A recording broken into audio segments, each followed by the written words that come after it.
성경과 과학 104번째 시간입니다.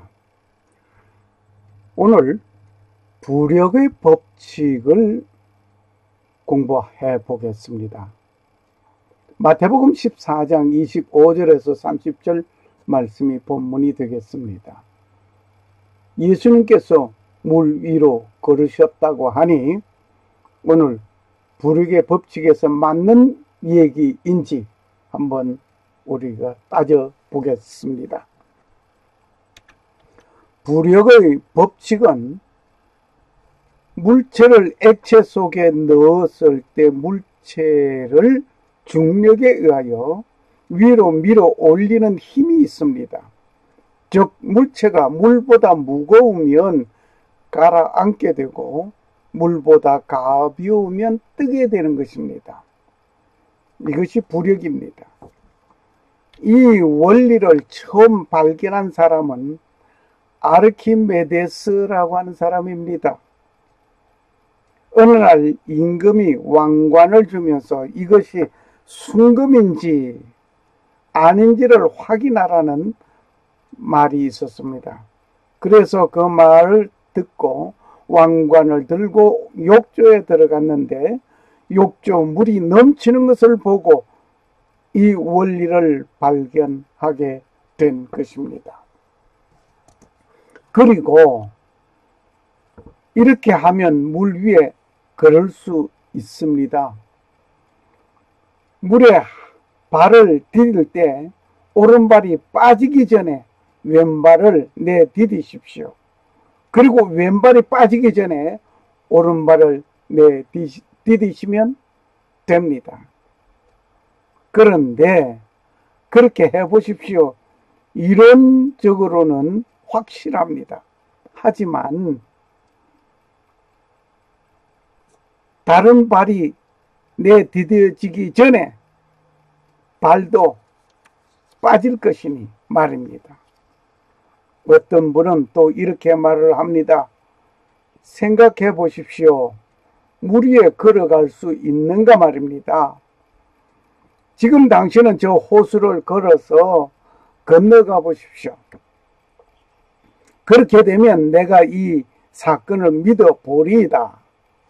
세상에 나무는 물에 뜨고 돌은 가라앉게 됩니다. 돌보다 작은 모래도 물에 뜨지 않습니다. 그런데 사람이 모래보다 가볍다는 것인가요? 성경에 이런 얘기들이 있다는 것을 보면 성경은 하나의 우화 같은 이야기들을 집합한 책이라고 볼 뿐입니다. 이렇게 성경을 비하하는 사람이 있습니다. 제발 현대과학에 걸맞는 말을 좀 하십시오. 과학적인 면에서 증명될 수 있는 말을 하시라고요. 새벽녘에 멀리 해변에 걸어가시는 예수님을 보고 마치 물 위에 걸어오시는 것으로 본 것으로 말을 한다면 좋겠습니다. 라고 말을 하는 자가 있습니다. 지성인이라고 한다면 예수님의 기적을 그대로 믿는다는 것이 어려운 일은 아닙니다. 그런데 믿어지지 아니하는 예수님의 기적의 사건이 그대로 믿어지는 자가 있으니 그것도 놀라운 일입니다. 예수님께서 물 위로 걸어가신 것은 새벽에 예수님께서 해변을 걸어오시는 것이 아침 햇살에 비추어져서 마치 바다 위로 걸어오시는 것으로 보이는 착시 현상된 것이라고 말을 하는 분이 있습니다. 이렇게 말을 하시는 자는 차라리 불신자였다면 좋겠습니다. 그런데 그분은 신학교에서 공부한 목사가 이렇게 성경을 해석하였으니 하나님의 불심판을 어떻게 감당할 것인지 걱정이 됩니다. 그분에게 요한계시록 22장 18절 19절의 말씀을 드리겠습니다. 내가 이 책의 예언의 말씀을 듣는 각인에게 증거하노니 만일 누구든지 이것들 외에 더하면 하나님이 이 책에 기록된 재앙들을 그에게 더하실 터이요. 예. 책에 기록된 말씀 이외에 더 보태서 말을 한다면 기록된 재앙을 그에게 더한다고 그랬습니다. 만일 누구든지 이 책의 예언의 말씀에서 제하여 버리면 하나님이 이 책에 기록된 생명나무와 및 거룩한 성의 참여함을 제하여 버린다고 했습니다. 그러므로 하나님의 말씀에서 가감하지 말라 이겁니다. 하나님의 말씀을 더하거나 빼내는 일을 하지 말자 이겁니다. 성경은 하나님의 감동으로 지어진 하나님의 말씀을 가감하면 아니 되는 것입니다. 성경에 기록된 그대로 믿고 순종하는 아름답고 지혜로운 하나님의 백성이 되기를 원합니다. 이 사건에서 볼 때 예수님은 불의의 법칙에서 벗어난 분이십니다. 불의의 법칙에서 벗어난 분이다. 법칙이란 말은 반드시 지켜야만 하는 규범입니다. 불익은 기체나 액체 속에 있는 물체가 그 물체에 작용하는 압력에 의하여 중력에 반하여 위로 뜨려는 힘을 말합니다. 물체에 작용하는 부력이 중력보다 크면 뜨는 것입니다. 그 부력의 법칙에 의하면 당연히 사람은 물 위에 뜨는 것이 아니고 가라앉게 되는 것입니다. 물보다 사람은 무겁기 때문입니다. 물보다 가벼우면 뜨고 물보다 무거우면 가라앉아야 하는 것입니다. 예수님은 부력의 법칙에 어긋난 행동을 하셨습니다. 예수님께서는 우리의 상식을 모두 무시하시고 돌발적인 행동을 하고 계십니다. 예수님의 첫 번째 기적을 보시겠습니다. 예수님의 첫 번째 기적, 이것은 화학 반응의 법칙이었습니다. 예수님께서 그 제자들과 혼인에 참여함을 받았더니 포도주가 모자란지라. 예수님의 어머니가 예수님에게 이르되 저에게 포도주가 없다 하니 요한복음 2장 2절 3절 말씀입니다. 가나 혼인잔치집에서 물로서 포도주를 만드신 기적을 말하고 있습니다. 이것 역시 과학적인 면에서 따지고 보면 화학 반응의 법칙에서 어긋난 것입니다. 화학 반응의 법칙에서 어긋난 행동이었습니다.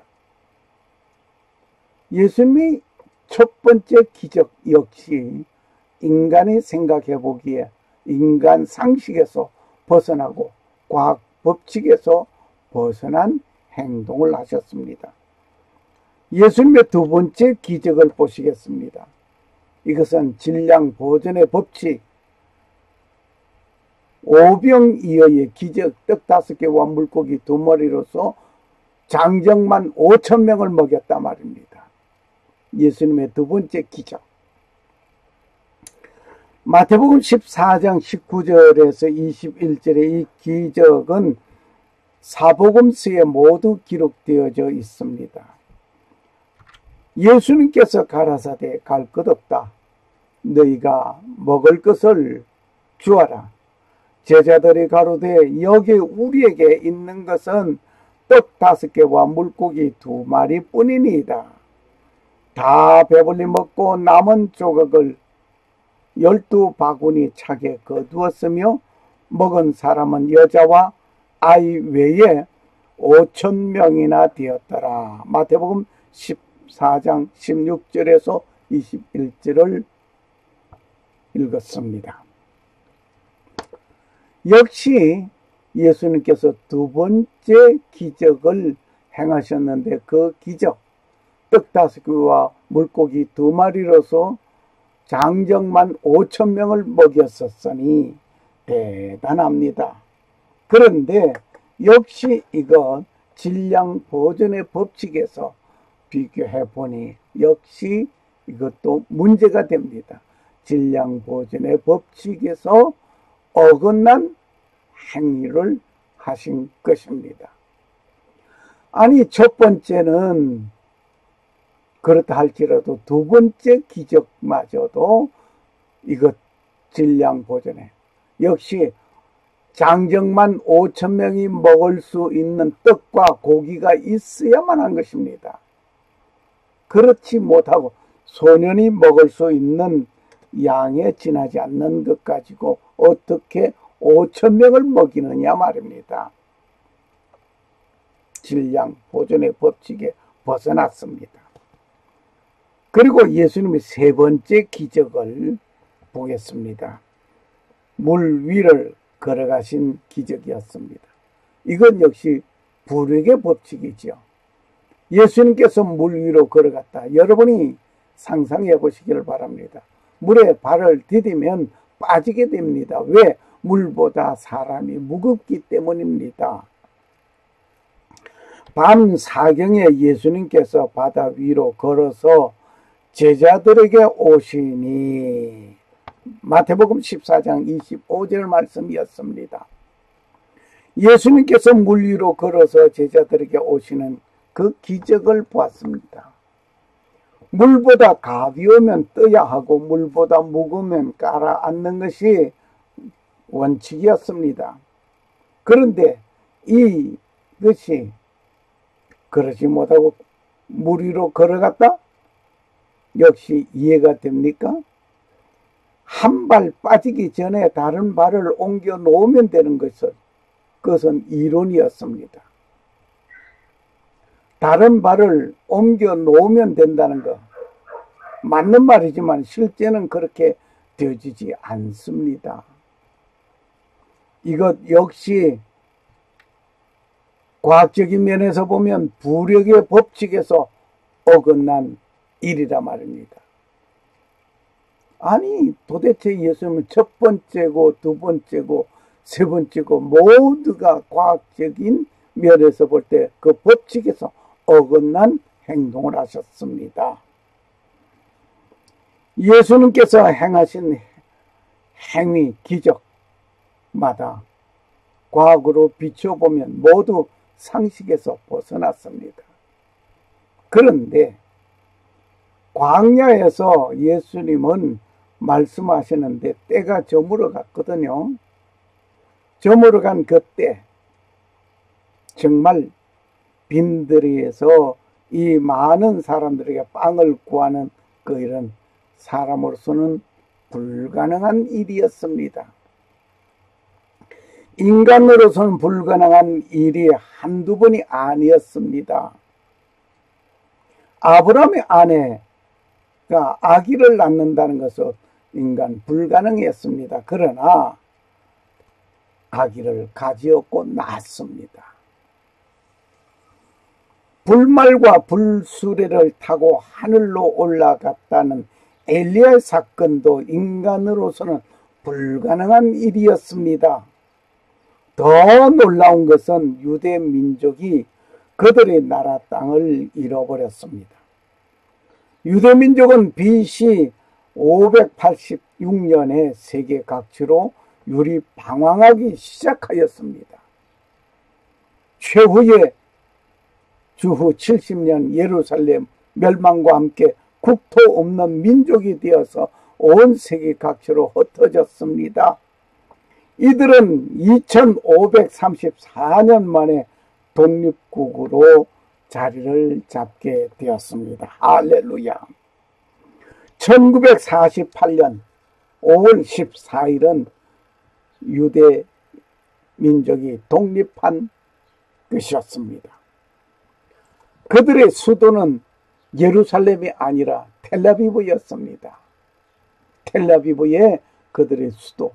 독립은 하였지만 완전한 독립이 아니었습니다. 반쪽 독립이나 다름없었습니다.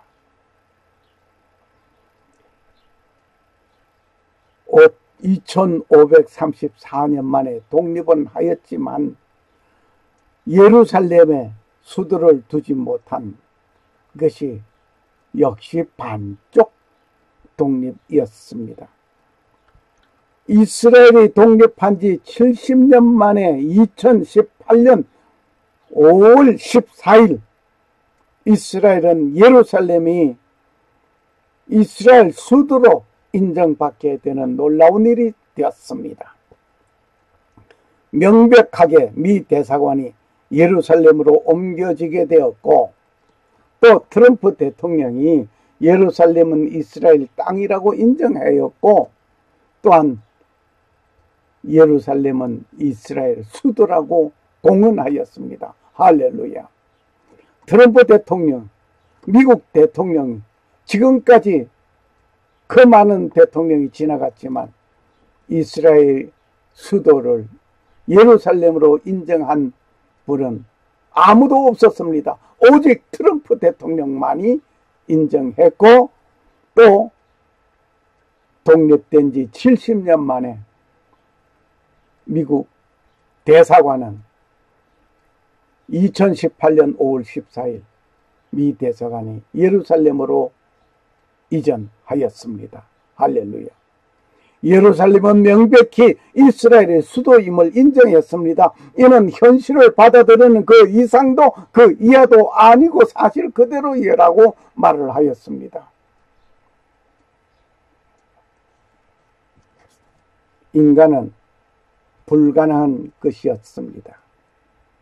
그런데 하나님께서 하시니까 되었습니다. 인간은 불가능하지만 하나님은 하십니다. 오늘 본문의 말씀을 읽겠습니다. 마태복음 25장에서 30절입니다. 밤 사경에 예수님께서 바다 위로 걸어서 제자들에게 오시니 제자들이 바다 위로 걸어오심을 보고 놀라 유령이라 하여 무서워하여 소리 지르거늘 예수님께서 즉시 일러 가라사대 안심하라 내니 두려워 말라. 베드로가 대답하여 가로되 주여 만일 주시어든 나를 명하여 물 위로 오라 하소서 한데 오라 하시니 베드로가 배에서 내려 물 위로 걸어서 예수님께로 가되 바람을 보고 무서워 빠져가는지라 소리질러 가로되 주여 나를 구원하소서 하니 마태복음 14장 25절에서 30절 말씀이었습니다. 밤 사경이라고 하였는데 시간을 보시겠습니다. 밤 사경. 그 당시 이스라엘 시간의 밤 사경은 새벽 3시에서 6시까지로 보게 됩니다. 즉 다시 말을 하면 저녁은 오후 지금 우리가 보는 오후 6시입니다. 그리고 다음날 새벽 6시까지를 밤이라고 칭합니다. 그러면 저녁 6시에서 9시까지는 일경입니다. 그리고 밤 9시에서부터 12시까지는 이경이라고 합니다. 밤 12시에서 새벽 3시까지는 삼경입니다. 그리고 새벽 3시에서 6시까지는 밤 사경이라고 말을 합니다. 이렇게 네 등분으로 구별하여 진 가운데 사경이라고 하였으니 새벽 3시에서 6시까지 사이에 예수님께서 걸어서 왔다 이겁니다. 그리고 보니 한날의 동틀 무렵이었습니다. 이 새벽에 물 위로 걸어오시는 예수님을 보고 유령인 줄 알고 무서워 두려워하는 제자들에게 예수님은 내니 두려워 말라 안심하라고 하였습니다. 개역 성경에서는 유령인가 하면서 기록되어 있습니다. 영이라 유령이라 그렇게 기록되고 있습니다. 성미 급한 베드로는 용감하게 말을 합니다. 만일 주시라면 나를 명하여 물 위로 걸어 오라고 명하라는 것이었습니다. 예수님께서 베드로에게 말합니다. 베드로의 부탁의 말을 듣고 예수님은 베드로에게 명령합니다. 오라 하시며 베드로가 배에서 내려 예수님께 가리고 물 위로 걸어갔습니다. 물 위로 걸어오라고 예수님은 베드로에게 명령합니다. 역시 베드로는 즉시 배에서 내려 물 위로 걸어서 예수님께로 갑니다. 예수님의 말씀을 듣고 예수님은 보고 갈 때에 물 위로 걸어갔습니다. 그런데 무엇을 보고 물속에 빠져갔습니까? 무엇을 보았습니까? 무엇을 보고 베드로는 빠졌습니까? 바람을 보고 빠져갔습니다.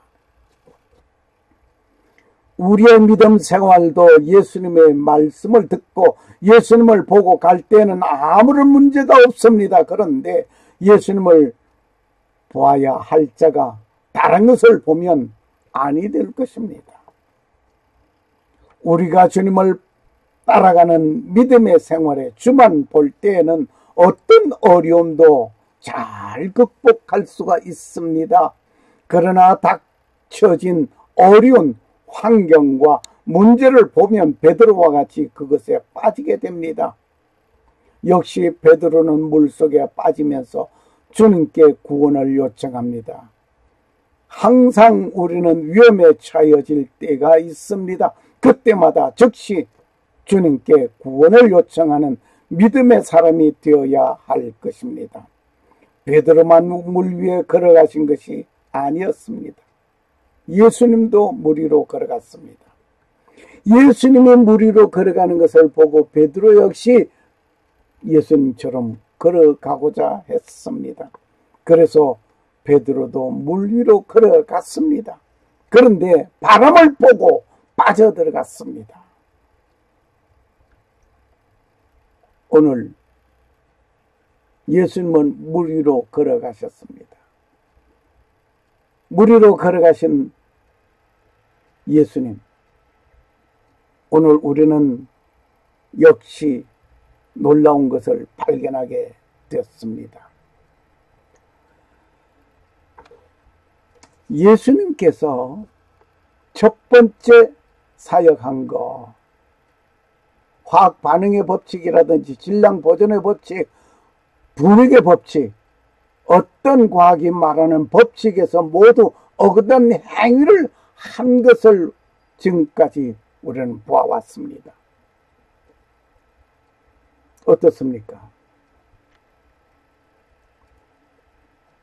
이러한 예수님을 믿어야 합니까? 모든 법칙에서 어긋났습니다. 모든 법칙에서 어긋난 예수님의 그 모습을, 예수님을 보면서 우리는 믿어야 합니까? 하나님이시기 때문에 하실 수 있었습니다. 물로서 포도주를 만들고 떡 5개와 물고기 2마리로서 5,000명을 먹이고 물 위로 걸어가시는 그 모든 그 법칙은 어긋났지만 하나님은 하셨습니다. 예수님이 법칙 위에 행하실 이유가 없습니다.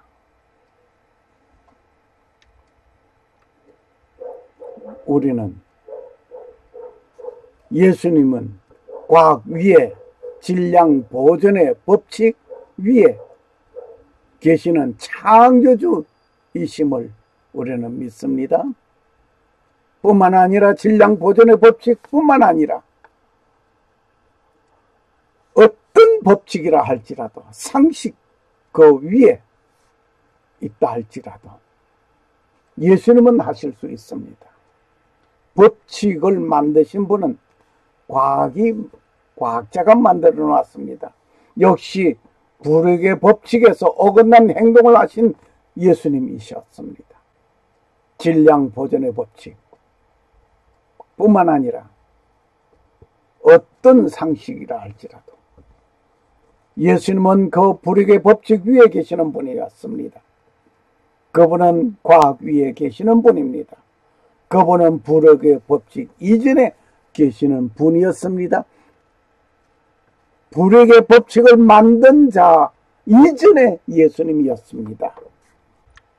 그분은 우주를 창조하신 창조주이십니다. 그분은 생명이시기 때문에 모든 것이 가능하였습니다.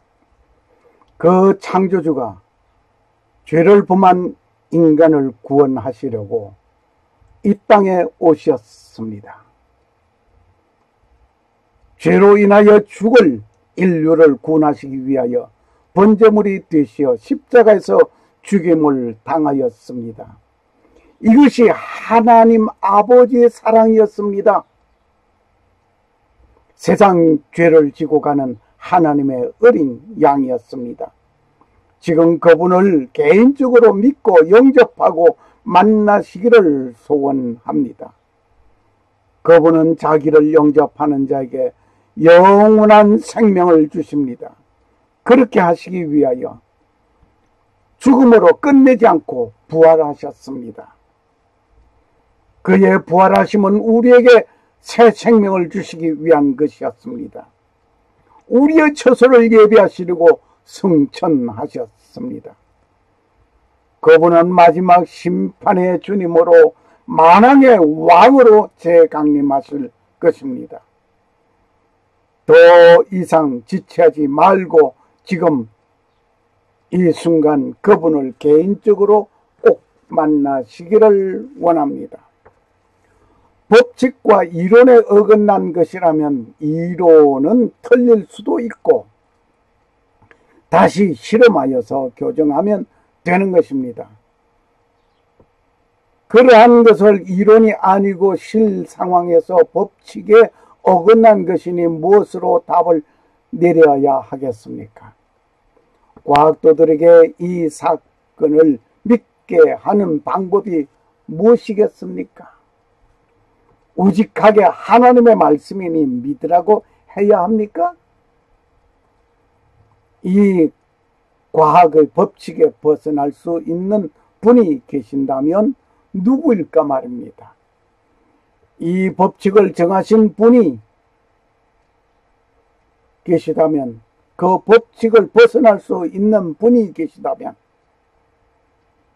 만일 예수 그리스도가 이런 기적도 행하지 아니하고 선도의 말씀만 하시고 가셨다면 예수 믿을 가치가 없다고 봅니다. 예수님께서 평범하게 나와 같은 범인이라고 한다면 그에게 영원한 약속을 받을 가치가 있을까 말입니다. 이 과거의 법칙을 벗어난 일을 하는 자가 계신다면 그분은 곧 창조주만이 하실 수 있는 일입니다. 할렐루야. 창조주만이 이 과거의 법칙을 벗어난 기적을 행하실 수 있는 것입니다. 할렐루야. 곧 이 기적들, 이 법칙 정하신 창조주이심을 증명해 주시는 것입니다. 우리는 성경을 읽을 때에 우리가 이해하고 상식에 맞는 말만 한다면 성경을 읽고 믿을 이유가 없습니다.